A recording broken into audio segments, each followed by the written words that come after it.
Il existe une raison pour laquelle certaines personnes semblent attirer les opportunités, le respect, l'argent et la transformation, tandis que d'autres passent leur vie entière à lutter, à courir après, à implorer des changements qui n'arrivent jamais.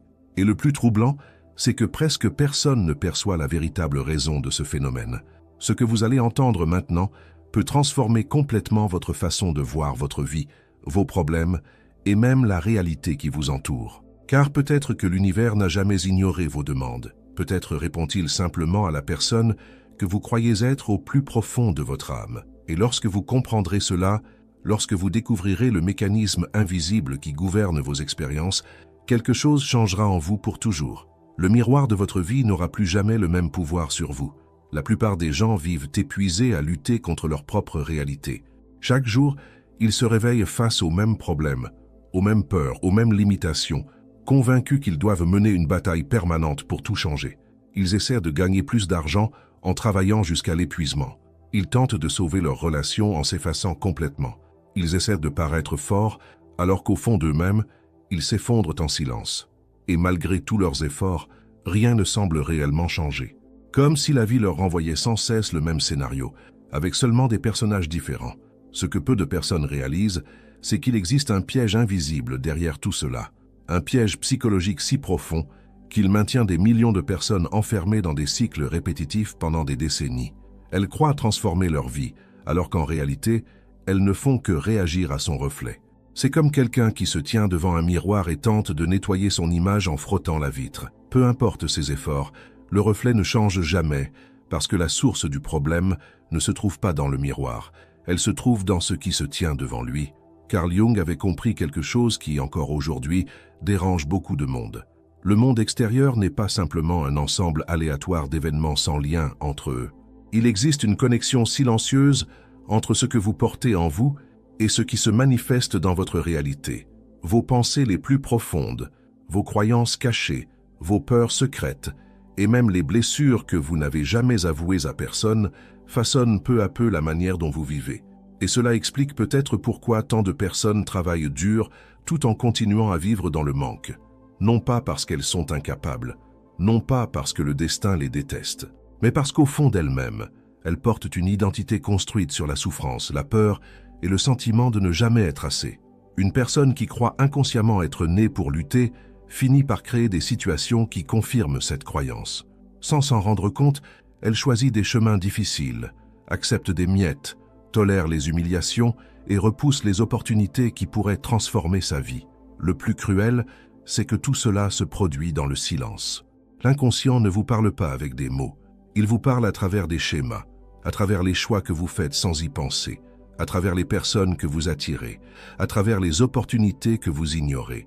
Et tant que vous continuerez à essayer de résoudre uniquement la partie visible de votre existence, vous continuerez à essuyer le sol sans jamais fermer le robinet qui provoque la fuite.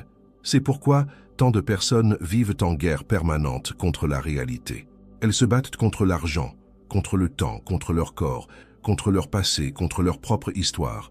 Elles tentent de tout contrôler autour d'elles, sans réaliser qu'il existe en elles un univers entier complètement désorganisé. Et tant que ce monde intérieur restera en conflit, le monde extérieur continuera à refléter le chaos. Observez comment cela fonctionne silencieusement. Une personne affirme vouloir la prospérité, mais passe ses journées à craindre l'avenir. Une autre dit vouloir vivre un grand amour, mais croit au fond d'elle-même qu'elle ne mérite pas d'être aimée. Une autre encore rêve de liberté financière, mais ressent de la culpabilité à l'idée de vivre dans l'abondance. Le conscient désire une chose, tandis que l'inconscient en transmet une autre totalement différente. Et cette division intérieure crée une sorte de blocage invisible. Jung appelait cela la fragmentation psychique. C'est lorsque différentes parties de l'esprit vous tirent dans des directions opposées. Une partie veut grandir, une autre préfère rester cachée pour éviter d'être jugée. Une partie veut réussir, une autre redoute les responsabilités qui accompagnent le succès. Et tant que cette guerre intérieure existera, la réalité extérieure continuera à refléter la confusion. Peut-être avez-vous déjà vécu cela sans le comprendre. Ces moments où tout semblait enfin sur le point de fonctionner, puis quelque chose d'inexplicable survenait et détruisait tout. Une opportunité apparaissait et vous reculiez. Une relation saine entrait dans votre vie et vous la sabotiez sans savoir pourquoi. Un nouveau départ s'offrait à vous, mais une force invisible vous ramenait vers les mêmes anciens schémas. Ce n'était ni de la malchance ni une punition, c'était simplement le reflet de conflits intérieurs encore non résolus. La vérité, c'est que la plupart des gens n'ont jamais appris à regarder à l'intérieur d'eux-mêmes. Depuis l'enfance, ils ont été conditionnés à chercher leur valeur dans le monde extérieur. S'ils ont de l'argent, ils se sentent importants. S'ils reçoivent de l'attention, ils se sentent aimés. S'ils obtiennent de la reconnaissance, ils se sentent valorisés. Ainsi, ils passent leur vie entière à dépendre des circonstances pour déterminer ce qu'ils doivent ressentir. Mais il existe un changement silencieux qui transforme tout. Le moment où vous cessez de demander la permission au monde et commencez à construire votre stabilité à l'intérieur de vous-même. Lorsque cela se produit, quelque chose d'étrange commence à changer. L'anxiété diminue, le besoin désespéré disparaît, et la réalité commence lentement à répondre différemment, car l'univers ne réagit pas au désespoir. Il réagit à l'état intérieur que vous entretenez jour après jour. Et voici le paradoxe que peu de personnes parviennent à comprendre. Plus quelqu'un désire désespérément quelque chose, plus cette chose semble s'éloigner. Cela se produit parce que le désir intense naît du sentiment de manque. Lorsqu'une personne est obsédée par l'argent, l'amour ou le succès, elle renforce constamment dans son inconscient l'idée qu'elle ne possède pas encore ce qu'elle recherche. Et l'inconscient travaille toujours à maintenir la cohérence avec cette identité. C'est comme essayer de courir tout en retenant son propre corps vers l'arrière. Peut-être est-ce pour cela que certains des plus grands tournants de la vie surviennent précisément lorsque l'on cesse de supplier, lorsque l'on lâche le contrôle, lorsque l'on arrête de poursuivre désespérément ce que l'on veut. Combien de fois une personne n'a-t-elle trouvé la paix qu'au moment où elle a cessé de tout forcer? Combien de fois des opportunités sont-elles apparues précisément lorsque la peur a perdu son emprise? Ce n'est pas une coïncidence. Il existe une puissance immense dans le fait de cesser d'agir comme une personne dans le manque et de commencer à vivre comme une personne entière. Et cela ne signifie pas faire semblant d'être heureux ou répéter des phrases positives devant le miroir alors que le cœur est envahi par la peur. Cela signifie quelque chose de beaucoup plus profond. Cela signifie transformer l'identité silencieuse que vous portez en vous. Car le monde finit toujours par refléter ce que vous croyez être. Et tant que vous continuerez à vous voir comme une personne limitée, insuffisante ou condamnée à une lutte permanente, la vie trouvera des moyens de confirmer cette vision. Mais lorsque votre perception intérieure change, lorsque vous cessez de vivre comme une victime des circonstances et commencez à vous considérer comme l'origine de votre propre transformation, quelque chose commence à se réorganiser autour de vous. Les bonnes personnes apparaissent, les décisions changent, l'énergie change, les chemins changent. Et le plus impressionnant, c'est que cela se produit souvent de manière presque invisible au début. De petites coïncidences commencent à surgir, des conversations inattendues, des rencontres improbables, des idées soudaines, des portes, qui semblaient autrefois fermées, commencent lentement à s'ouvrir. Jung appelait cela la synchronicité, non pas comme une forme de magie, mais comme un alignement entre le monde intérieur et les événements extérieurs. Comme si la réalité commençait enfin à répondre à la nouvelle fréquence de votre esprit. Mais il existe encore une barrière qui empêche de nombreuses personnes de vivre cette transformation. Une ombre cachée en elles, une partie silencieuse qui conserve d'anciennes peurs, de profondes insécurités, des émotions refoulées et des blessures jamais affrontées. Et tant que cette ombre restera dissimulée, elle continuera à diriger votre vie dans l'ombre. Car personne ne peut construire une vie solide tout en portant une guerre secrète au fond de son âme. Avant de continuer, j'aimerais vous demander une chose. Si ce contenu résonne en vous, si à un moment donné vous avez eu l'impression que ces mots décrivaient exactement ce qui se passe dans votre esprit, profitez-en maintenant pour vous abonner à la chaîne, laisser un « j'aime » et écrire dans les commentaires la phrase suivante « Je prends le contrôle de ma réalité ». Cela peut sembler être une simple phrase, mais les mots répétés avec conscience commencent à transformer la manière dont l'esprit se positionne face à la vie. Et peut-être que ce sera le premier pas vers la transformation que vous recherchez depuis tant d'années, sans même vous en rendre compte. La plupart des gens passent leur vie entière à fuir leur propre ombre. Et plus ils fuient, plus elle grandit. Il existe en chaque être humain quelque chose qui préfère rester caché. Une partie silencieuse qui renferme la honte, la colère, l'envie, la peur, la culpabilité, l'insécurité et toutes ces émotions que nous avons appris à réprimer dès notre plus jeune âge. Depuis l'enfance, on nous a appris à paraître fort, correct, acceptable. Nous avons appris à cacher nos douleurs pour être aimés. Nous avons appris à étouffer certaines parties de nous-mêmes pour éviter le rejet.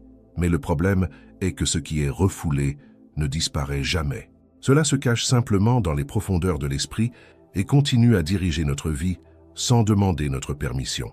Et c'est précisément là que beaucoup de personnes sabotent leur propre destinée. Elles disent vouloir prospérer, mais ressentent de la culpabilité lorsqu'elles imaginent une vie d'abondance. Elles affirment vouloir une relation saine, mais portent en elles une peur constante de l'abandon. Elles disent vouloir la paix, mais restent émotionnellement dépendantes des conflits. Et tant que ces parties cachées ne seront pas reconnues, elles continueront à agir dans les coulisses de la réalité. Carl Jung croyait que l'être humain n'est pas constitué uniquement de la partie consciente qu'il montre au monde. Il existe également l'ombre, la partie rejetée de la personnalité. Et ce qu'il y a de plus dangereux avec l'ombre, c'est précisément qu'elle agit dans l'obscurité. Elle influence les choix, les émotions, les comportements et les décisions sans que la personne ne s'en aperçoive. Bien souvent, quelqu'un croit agir de manière rationnelle, alors qu'il obéit simplement à d'anciennes blessures qui n'ont jamais été guéries. Peut-être avez-vous déjà remarqué cela à certains moments de votre vie. Des situations dans lesquelles vous avez réagi de façon excessive. Des personnes qui ont éveillé en vous des émotions intenses sans raison apparente. Des peurs qui semblaient irrationnelles. Des insécurités qui surgissaient précisément lorsqu'une belle opportunité était sur le point d'arriver. Tout cela est le signe de contenus intérieurs encore non résolus. Et il existe ici une vérité difficile à accepter. Personne ne peut construire une réalité puissante en ayant honte de lui-même. Tant que vous rejetez certaines parties de votre propre essence, vous créez une division intérieure, une guerre silencieuse au sein de votre esprit. Et un esprit en guerre ne peut pas maintenir la stabilité. C'est pourquoi tant de personnes commencent avec enthousiasme, puis abandonnent en cours de route. C'est pourquoi tant d'opportunités semblent leur échapper précisément lorsqu'elles sont les plus proches. Il existe un conflit caché qui draine constamment leur énergie émotionnelle. C'est comme essayer de conduire une voiture en accélérant et en freinant en même temps. L'ego veut grandir, l'ombre veut rester cachée, l'ego veut l'abondance. L'ombre croit que la richesse apporte la souffrance. L'ego veut l'amour. L'ombre est convaincue qu'elle sera abandonnée une fois de plus. Et tant que ces parties resteront séparées, la réalité continuera à refléter l'instabilité. Mais il existe un tournant extrêmement puissant dans ce processus. Le moment où la personne cesse de fuir elle-même. Car le véritable pouvoir ne naît pas de la perfection. Il naît de l'intégration.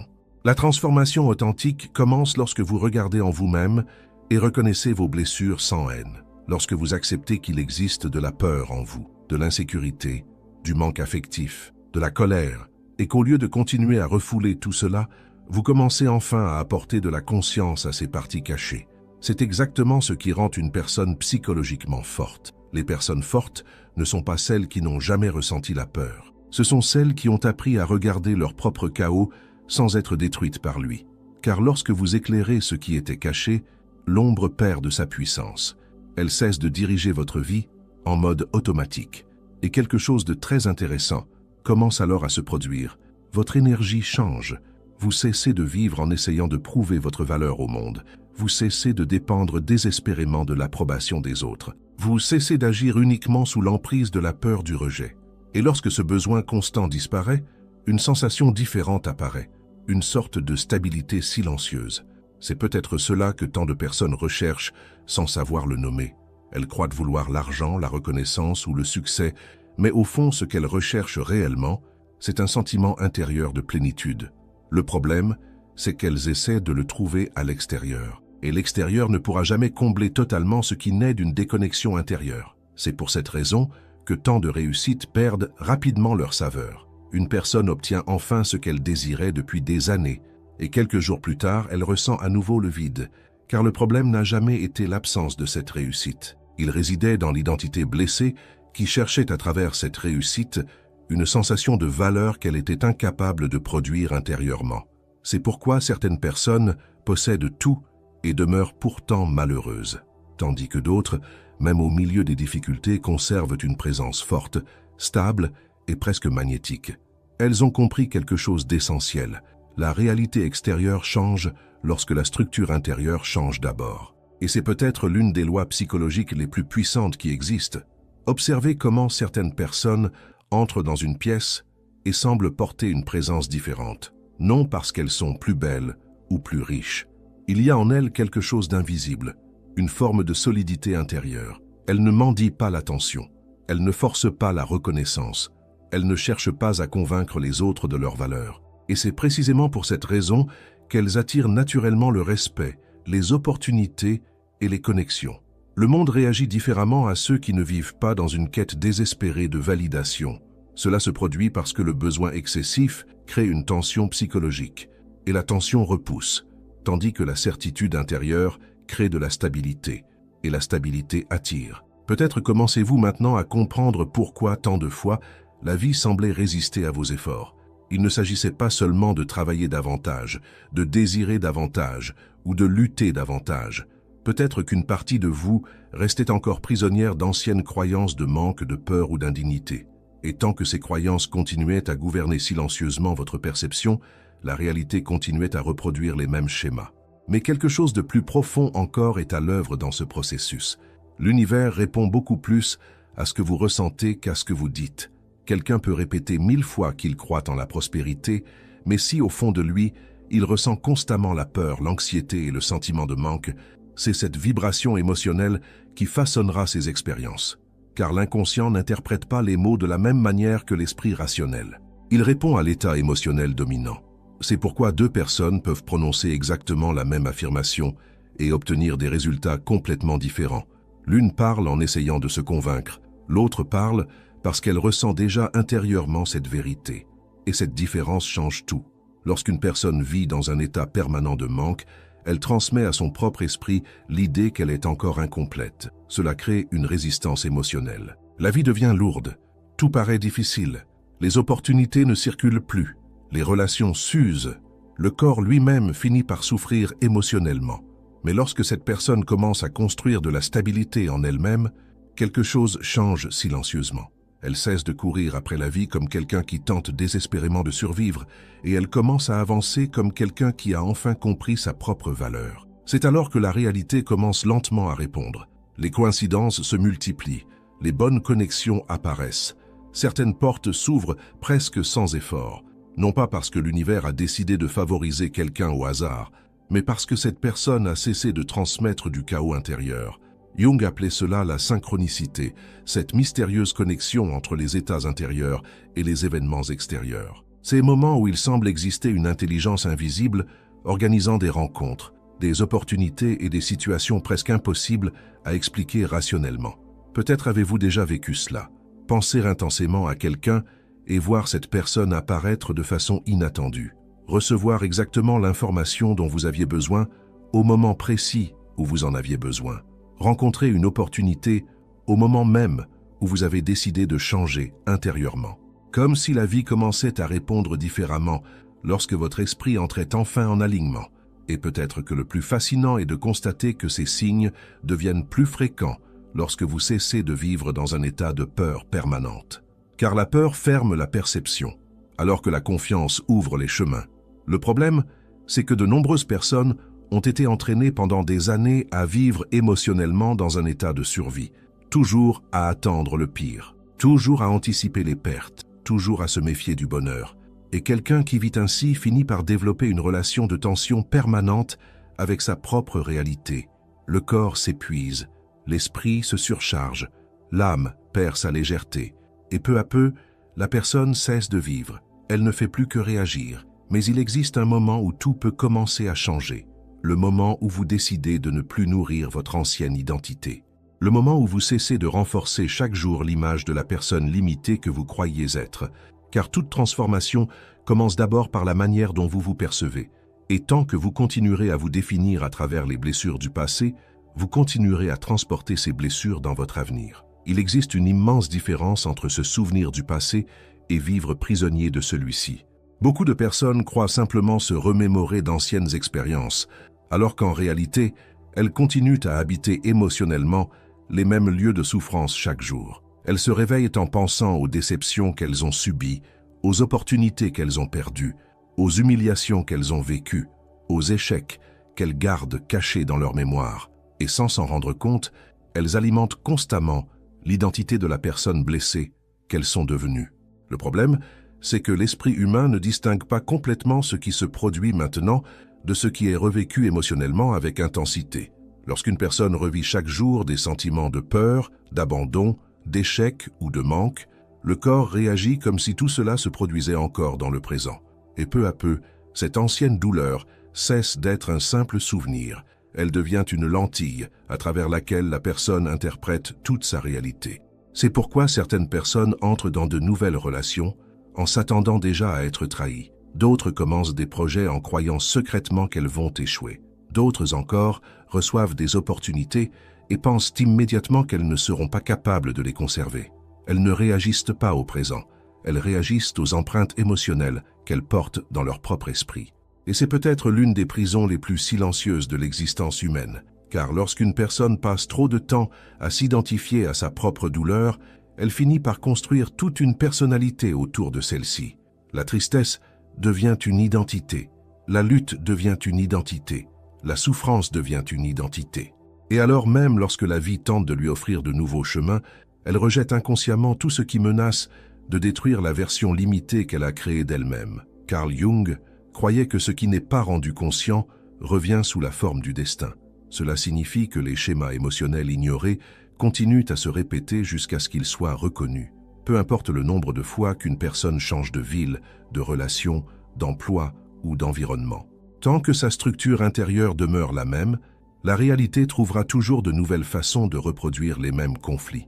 C'est pour cette raison que tant de personnes ont l'impression de vivre des cycles répétitifs. Les décors changent, mais les douleurs restent les mêmes. Les visages changent, mais les blessures émotionnelles semblent toujours identiques. Il existe une racine invisible qui nourrit tout cela, et cette racine se trouve presque toujours dans l'identité. La manière dont vous vous percevez détermine silencieusement ce que vous acceptez de vivre. Une personne qui se sent petite se contente de miettes. Une personne qui croit ne pas mériter le bonheur crée inconsciemment des barrières contre tout ce qui pourrait la rendre heureuse. Et quelqu'un qui reste émotionnellement connecté à la peur finit par attirer des situations qui confirment cette tension intérieure. Le plus difficile à comprendre, c'est que cela se produit rarement de manière consciente. Presque personne ne se réveille le matin en se disant « Aujourd'hui, je vais saboter mon propre bonheur ». Au contraire, les gens croient sincèrement qu'ils essaient d'améliorer leur vie. Mais il existe une immense différence entre désirer quelque chose consciemment et être émotionnellement prêt à le soutenir. Très souvent, l'esprit conscient veut grandir, mais l'inconscient associe encore la croissance au danger. Il veut la prospérité, mais associe l'argent à la culpabilité. Il veut l'amour, mais associe l'intimité à la souffrance. Et tant que ces associations demeurent cachées, elles continuent d'influencer les décisions dans l'ombre. C'est peut-être pour cela que certaines personnes ressentent de la peur, précisément lorsque la vie commence à leur sourire. Quelque chose en elles se met en état d'alerte, comme si un excès de bonheur paraissait dangereux, comme si l'esprit attendait toujours le moment où tout allait s'effondrer à nouveau. Cela se produit parce que le cerveau humain recherche la familiarité, et non le bonheur. Et lorsqu'une personne a passé des années à vivre dans la tension, l'inquiétude ou le manque émotionnel, l'état de paix peut sembler étrange au début.